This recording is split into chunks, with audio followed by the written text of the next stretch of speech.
News. Some cool stuff about games. The character designed by the Saudi Arabia winner of the King of Fighters contest, Najd, it was announced, and there's been footage of her and pictures of her, and she looks really cool. She does look really cool. She looks really cool. I mean, like, not even just like what her moves do, like just as a character design, Definitely. she actually looks really sick. I am with you. Actually, let me see if I can get her on camera here. Oh yeah, there she is. Najd. So let's do this. Yeah, she definitely looks cool. Whoop, there we go. There she is. There's Najd. Very cool looking character. And very Zato Ichi-esque, it looks like. Zato 1, because she has like these like the little shadow things or something like that that are attacking you. So, is this, does she have, oh yeah, here we go. Here's got a reveal trailer. Should I just play this then? Yeah, why not? See if the computer dies. Alright guys, just so you know, be warned that this might be kind of loud because I still haven't taken the time to try to figure out how to fix that. So just warning to you guys, this may be a little loud, that's all. So definitely lower your volume a little bit. Burn to fight.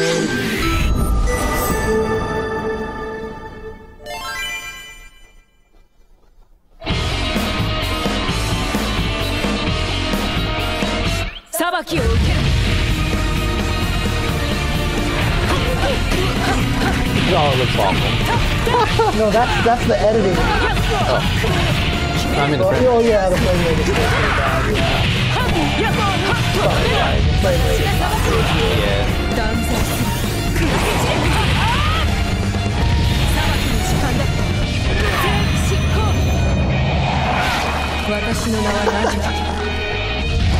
The King of Fighters 14.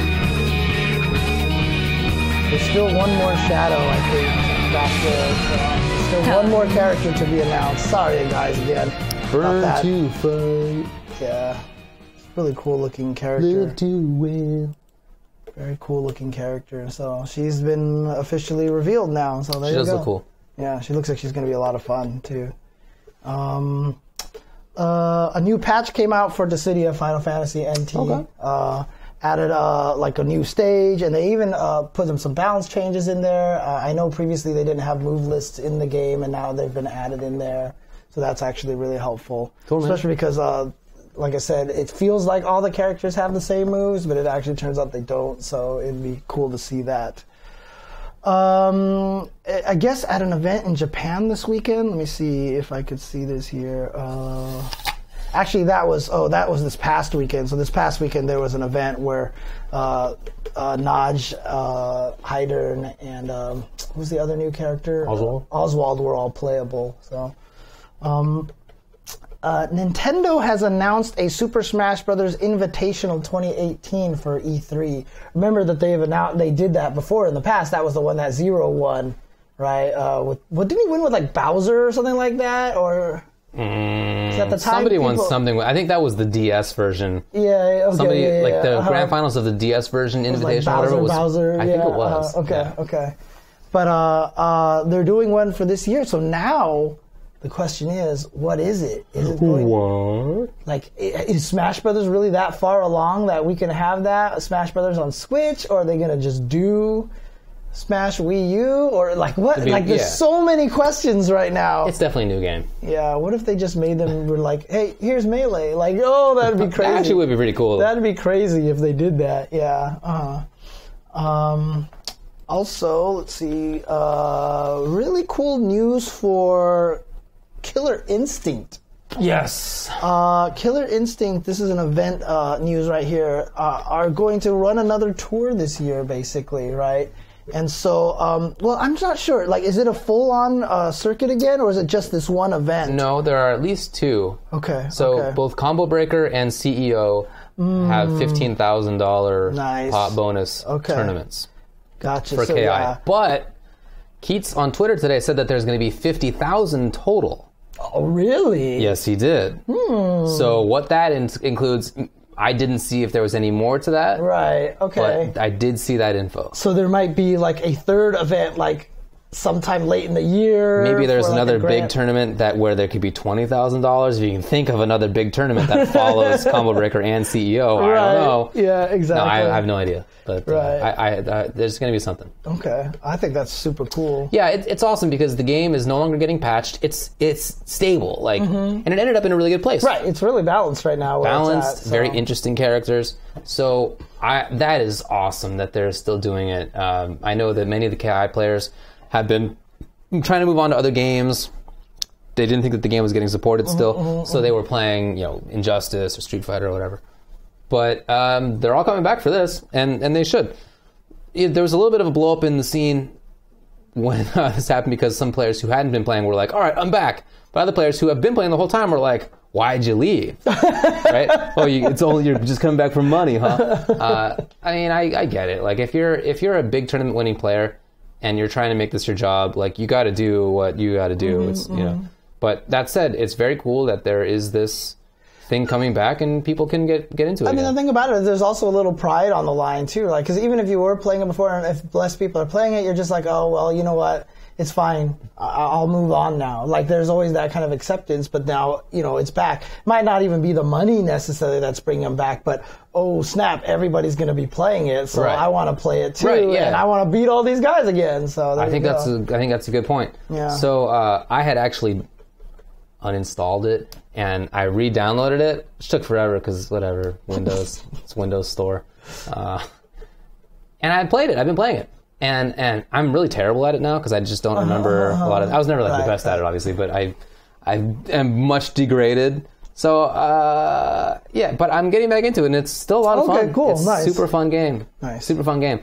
It is still free to play on Windows Store / I think there's another game, maybe game console out there. I'm not sure. Only a rumor. Another console that may have it. I don't know.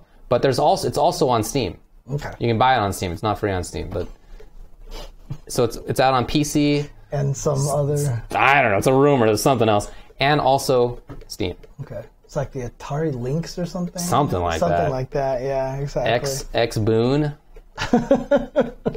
Oh man.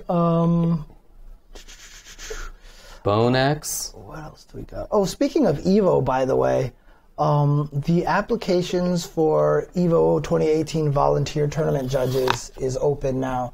So if you want to help be a tournament judge over there, and again, obviously, do it if you really, really want to, and and if you do become a judge, please treat players fairly.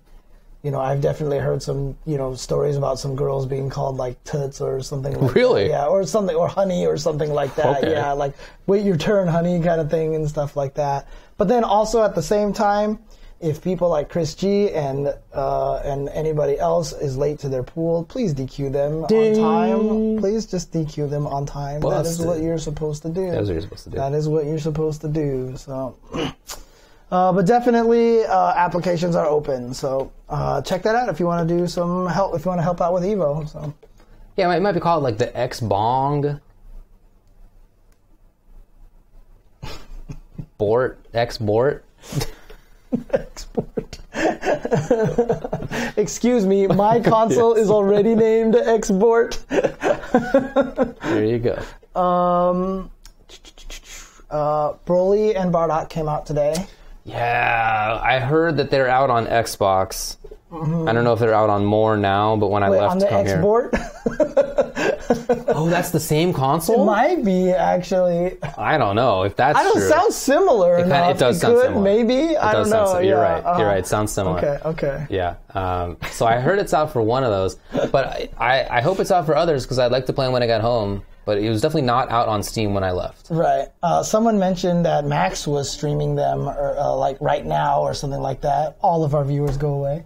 But I'd get out of here too.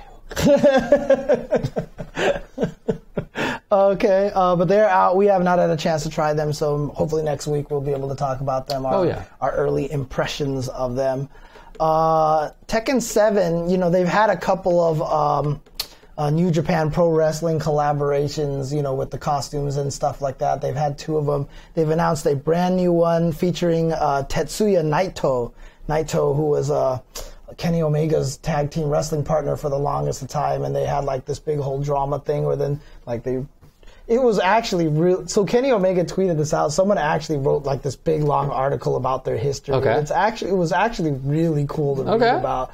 I mean, like it was just like, look, eventually like one of them betrayed the other one, and he left with this, and then they didn't talk to each other, but they were like great friends, and like and it was actually really kind of cool to read about. So yeah, but with the launch of Tekken 7 Bandai Namco, it was a new collaboration for both in-game concept as well. The next collaboration will be Naito and Tekken's Devil Jin. Ooh. So it involves a line of clothing, t-shirts, hoodies, and wristbands. Usually, they always have a...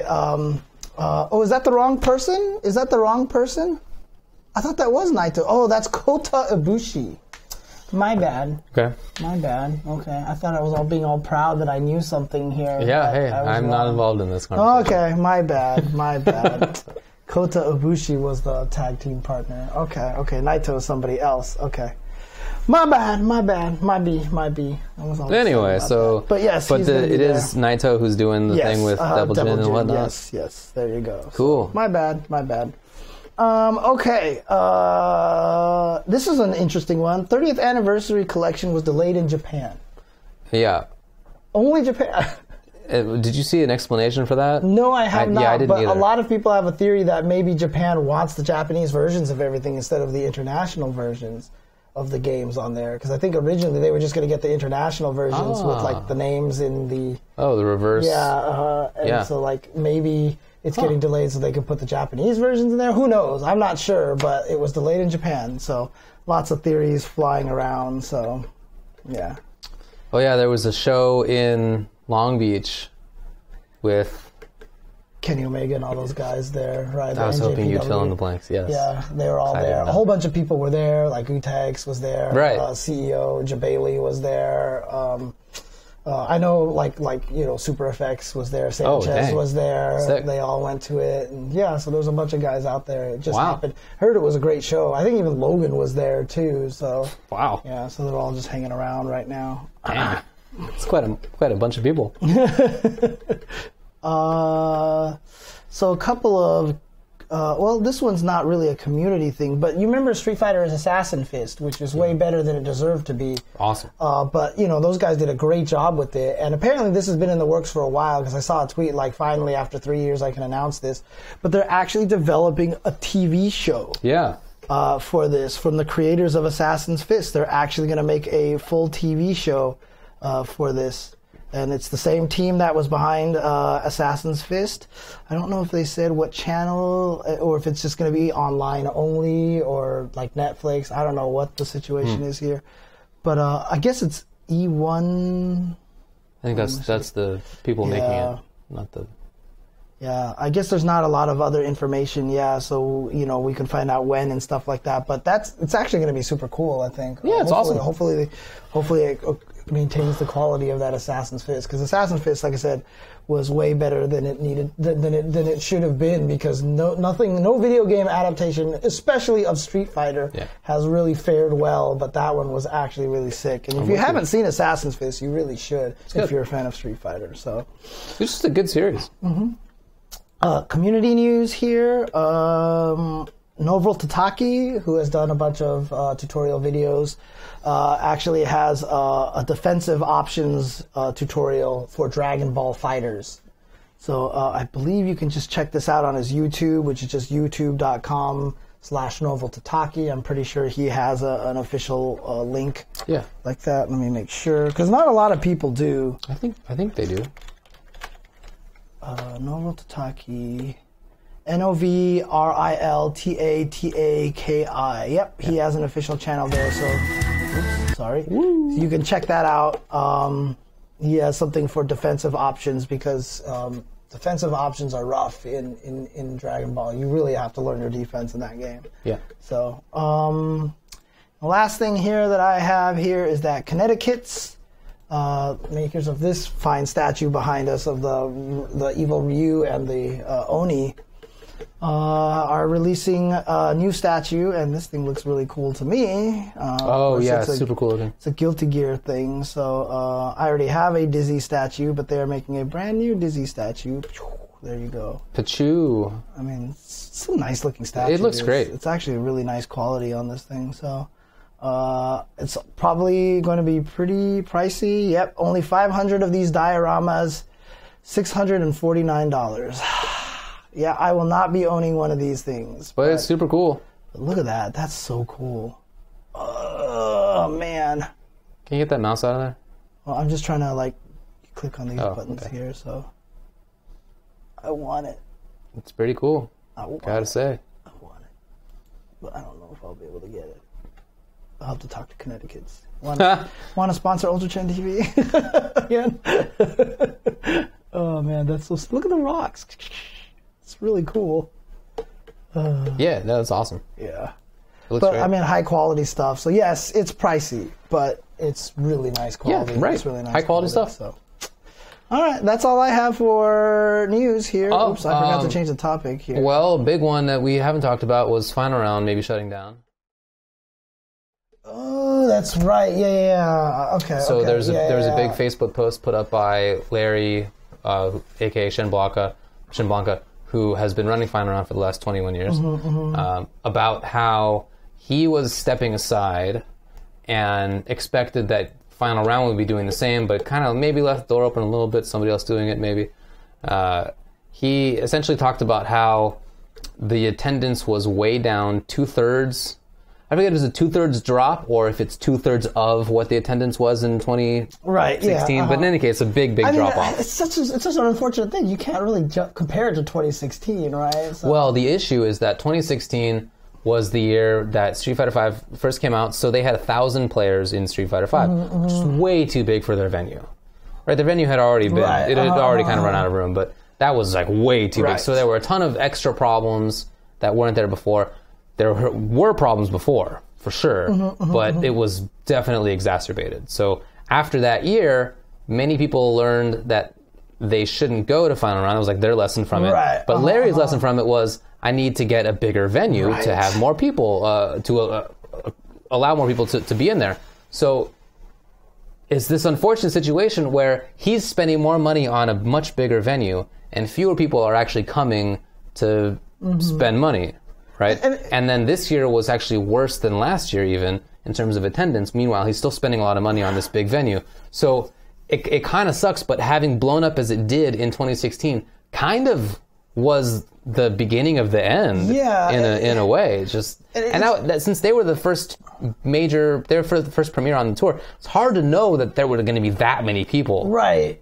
And then the unfortunate thing about it is I felt like 2017 Final Round went well. It did go better. And, damage is done, I guess. Nobody went this year. And it's a really unfortunate situation. I felt like everyone should have seen, 2016 Final Round, 2017 Final Round was great again. Yeah. So let's all go back. But it was definitely better. That way, this year also was, from what I heard, this year was better run than last year. Even. So, yeah, it definitely sucks. It's definitely crappy, as people are talking about in the chat. Final Round was the second biggest tournament in the year after EVO. For many years, it was the biggest. And in fact, players from the Southeast considered it their EVO for a long period of time. There are players who were some of the best in the country in various games who didn't go to EVO, they just went to Final Round. There were quite a few of those. So, have you seen this hydration bot thing in the chat? What am I looking at? It's a hydration bot that tells you you've been live for over 2 hours. You should definitely have drink some water. So. Oh, I'm getting plenty of liquid myself. But yeah, from what Larry sounds like, he's pretty much done with it. But it sounds like, he could still maybe change his mind. I wrote in the Facebook thread and I was like, you know what, bring it back to the original venue. Bow out of being a Capcom Pro Tour Tekken World Tour event, which would suck for me because then I probably wouldn't be able to go, right? But just bring it back to what it used to be. Nice little, a very cozy kind of tournament, kind of grassrootsy kind of feel thing. That makes sense because that's what they want. Yeah, that's definitely what Larry wants. They have not done some of what the other tournaments have done. They haven't gotten the sort of extra things like the little art area and the pool party and Right, yeah. There was a 24-hour venue this year, but it wasn't actually in the venue. It was in the hotel.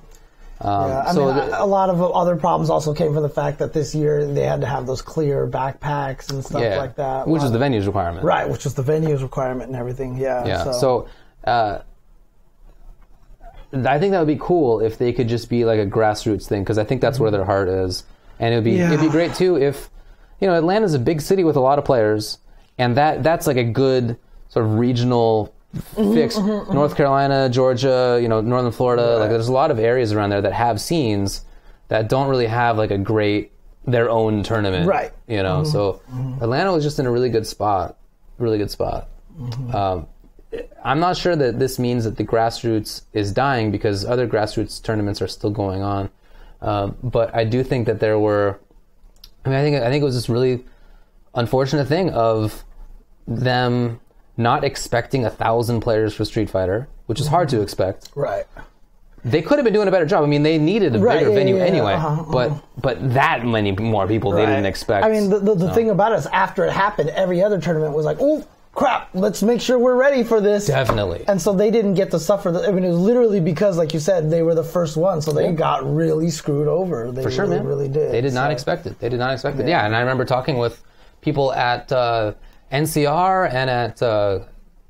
I don't know if I went to Combo Breaker that year, but CEO, there's talking with people, and they were all like, we saw what happened in the final round. We got to get ready. Right. Like, we have to make sure we have everything is in order. So it was a lesson for everybody else, but they unfortunately were the guinea pigs for that. And I think that was a big part of why it ended up failing. Again, though, I don't want to minimize the fact that there were issues previously. Yeah, and they could have did different things to handle, even the 2016. I'm sorry, the 2016 1,000 entrants. Yeah, they could have did stuff to handle that, but didn't go well. So. Didn't go well. But yeah, again, I really hope that that Larry does stick around. I mean, I feel like ideally he sticks around for the scene's sake. He sticks around and the tournament sticks around. But if that's not the case, then I hope he still comes to events, because it'd be nice to just hang out with him. And even if that doesn't happen, I hope that there's something in Atlanta. I want like an Atlanta tournament so that people can actually play in their scene. So. Yeah, but unfortunate. I hope Larry the best. I hope he continues to have a lot of success in all sorts of other things. If he decides to stop doing fighting game stuff. And honestly, to be fair, to like, the stresses of being a TO are just ridiculous. Like the amount of stuff that you have to deal with as a TO is pretty on a level that if it's just not worth it anymore, like you try to put on this event, you do all this stuff, you got a bigger venue, you try to correct all the problems, everyone's still talking smack or whatever like that, and it's just like at some point in time you're like, why I don't even want to do this anymore. And if it's, I told him I'd be sad to see it go, but do what you want me to do for yourself. If you want to get a break from this and because it's just too stressful and whatever, like absolutely do you know what I mean? So it's not an easy gig. It's really not. No. It's not a gig that many people would really want to do, Yeah. And I feel like we don't even hear that narrative anymore that it's easy. Right? I feel like that's died, which is good, because it should be dead.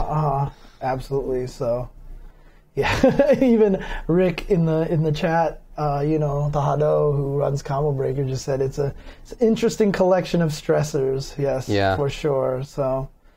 And again, the way that I've always told everybody who wants to be a TO, I'm like, it's not about preventing disasters. It's about how fast can you react to them.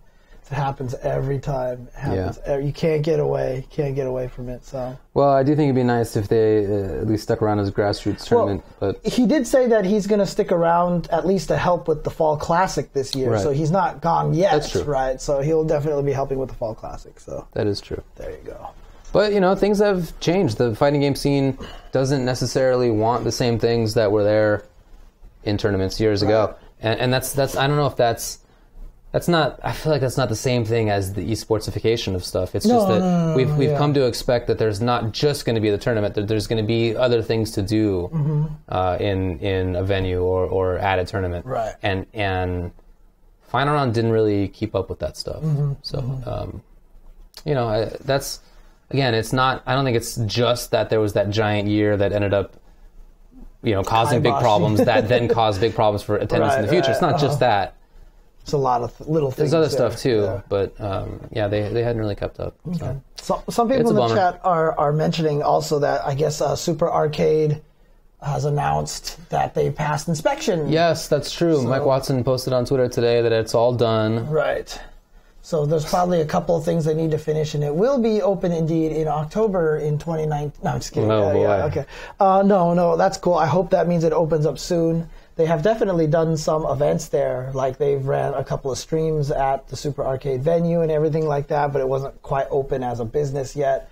But I guess this means finally it will be. Yeah. So, well, there you go. Wish them all the best of luck, of course. Yeah. Also very cool that the new Xanadu is open. Did you see that? Oh, there's a new Xanadu, huh? Yeah, Oh, so the one closed down and then a new one propped. It's a sick-looking venue, dude. Really? Oh, I think I did see a video of that. Yeah. Okay. Nice. Okay, so they're not out a scene in Virginia area, right? It's still happening. Okay. Actually, I don't know where the new one is. It was in Baltimore previously, but I don't know where it is now. Oh, okay. Gotcha. Is it still in Baltimore? I feel like I should know the answer to that. It's a very, very cool looking venue. Yep. Let me know where it is. Yep. Okay. Anything else that you have to say? Anything else that you would like to talk about? Where is Laurel in Maryland? I don't know where that is. It was definitely last October that Mike Watson said it would guarantee it would be open that month. So. We gave him the out too. I was like, "Are you sure you want? Are you sure you want it?" Like, you don't need to say that, right? We were like, because you've said in the, so and he was like, "No, for sure." Yeah. So, yeah. But I really do hope it succeeds. I really hope. Oh, of course. Yeah, I hope he can make it work. So definitely, I man. I hope it does. So. Halfway between Baltimore and DC. Gotcha. Okay. Cool. Yeah, I think that's about it for me. Okay. Y'all good? I think so. Let me think. Is there anything else? No, I think I'm good. Oh, Injustice 2 Legendary Edition? Is that what it's being called? Oh, I feel like I should know this because I've been playing a butt ton of it. But in any case, the final version of it came out. Okay. And it's really cool. They did some really nice things. They made it so that the level cap on characters is now 30 instead of 20. Okay. Which is nice. You get to find more gear. There's more gear. Okay. It's pretty cool. There's also a new training mode, practice mode thing that is very helpful. It teaches you a lot of fundamentals. Oh yeah. I saw that they said that they're gonna try to come out with the best tutorial ever. Yeah, it really is a good tutorial. Okay. It really teaches you a lot of stuff. Okay. From super beginner things like walking and moving and stuff to what frame data is to it's like there's a big progression and it's in a progression, and for doing it you get rewards like gear and whatnot. So there's an incentive for people who are just in it to get the gear to go through it. Okay. They did a really good job. Okay. They did a really good job. I need to go check that out. Is that can you update your current Injustice to... Yeah, you don't have to buy new stuff. Okay, so it'll be in there. Okay, I definitely want to take a look at it then. Yeah, it's awesome. Take a look at it. Nice job to them. So as a result, I have been... So you can create bots. You can make an AI, right? And then have the AI play for you through the multiverses and whatever, so you get gear. So I've been doing that. So I've just been doing work and having my console on at the same time, and my console will just be getting loot, right? Basically. Okay. So I'm already at level 30 with both Bane and Swamp Thing, and Dr. Fate's at 25 now. And my friend, he doesn't, just grinding. He doesn't have a lot of friends on his consoles. I'm one of the only ones, and he just says all he does is beat up on my guys because I've never improved them. Damn. I set him up, gave him some default armor, and then I never touched him again. So my guys are really crappy right now. So Ed Boon also tweeted that there's going to be news about Injustice 2 Esports, but I didn't see that info come out before we started the show, so let me know if anything's come out since then. But in any case, there should be something. Yeah. Last week, the community kind of freaked out that there wasn't an announcement of the Injustice Pro Tour. Right. Yeah. The IPS again. The IPS. Right, yeah. But I went back and looked at when it was announced last year, and it was announced in May. Right. Because remember, Combo Breaker was the first event. Right. Right. Yeah. So, if they're going to do anything like that timeline, they still have plenty of time. Right. So I'm not worried myself. Exactly. So, and we can't really say whether the Injustice tutorial is better than the Unist one right now because you haven't tried the Unist one. Fact. I haven't tried the Injustice one, so we don't. But I might just jump on Injustice and find out. It's really good. So yeah, see how it looks. So. You play as Batman. that's a good choice to make you play as. I guess. Because then you'll Also, there's like you're already a top tier player then. That's true. Yeah. There's a Bruce Wayne outfit. Oh, that's right. He just looks like Bruce Wayne, which is pretty sick, Bruce actually. Wayne. Yeah, it looks nice. He's got a suit on. Anyways. Whatever, man. I hope all the dialogue is, so it was really you all along. That would be so Bruce cool. Lee," like, That would I think be it would awesome. be actually kind of funny, so. Oh, they all know who he is, right? Nobody knows who he is. I think don't all the heroes already know who he is? Oh, the heroes may not necessarily. I mean, like, the Justice League cartoon had the best one, actually, because they actually did have secret identities, right? And there was one point in time they had to hide from, like, all this, like, crazy people, like bad guys looking for him and everything. It's like, let's change into these clothes or whatever like that. And then one person was like, but wouldn't that mean we'd have to reveal our secret identities to each other? And Batman goes, Clark Kent, Barry Allen, Bruce Wayne, like that. And he was like, let's go. It was like the coolest. It was like a great scene, dude. I thought that was actually a really cool scene. But yeah, I'm pretty sure they all know. Yeah. Oh, okay. I do have my own law firm. Yes. That's true. Mm-hmm. Oh, wasn't Barry Allen's right? It was Wally West. The cartoon had him as Wally West. That's right. Okay. Yeah. So Bruce knew all of them, and he just revealed it right there, just so. What a cheesy fellow. And then, of course, there was the episode where Lex Luthor and Flash changed bodies, and that was kind of an inside joke because the guy who played Lex Luthor on Smallville does the voice for Flash. Really? And so for one episode, they just did that as a joke. Oh, that's pretty funny, actually. Switched him, right? And so he was playing Lex Luthor again, right? But then the Lex Luthor was the Flash, and he's walking around. He's like, at least I'll finally be able to find out his secret identity. He walks into the bathroom and he like takes off the mask. And he's like, I have no idea who this is. I've seen that clip actually. Yeah, that's right. That's great. That's dude. right. The Justice League cartoon was so good. Like, all they had to do for the movies was just redo the cartoon, dude. Like, seriously, man. Oh, the animated universe is so good for DC. Anyways. Okay. Don't think I have anything else to say. So if that's it, then I guess we can call it a night then. I finished my slip box. Did I say that last time? Oh, I know you were working on it, so. It's done. Yeah. Nice. Okay, is it working again? Mm-hmm. So you can play with it again? Okay, cool. Yeah, that's why I've been playing. It's funny, I saw you retweet like that keyboard project where someone basically like stole your idea for that, right? Way before me. Oh, okay. Yeah, I mean, it all comes from the same idea of like an ergonomic keyboard, which has been around. Right, It's not yeah. Yeah. Okay, cool. All right. Well, you got the bird? I remembered this time. Oh, you signed Kizuke. Oh, that's awesome. Good job to I'm glad. Kizuke deserves it. He's a good player. Congratulations to Kizuke. I dedicate these bird tweets to Kizuke.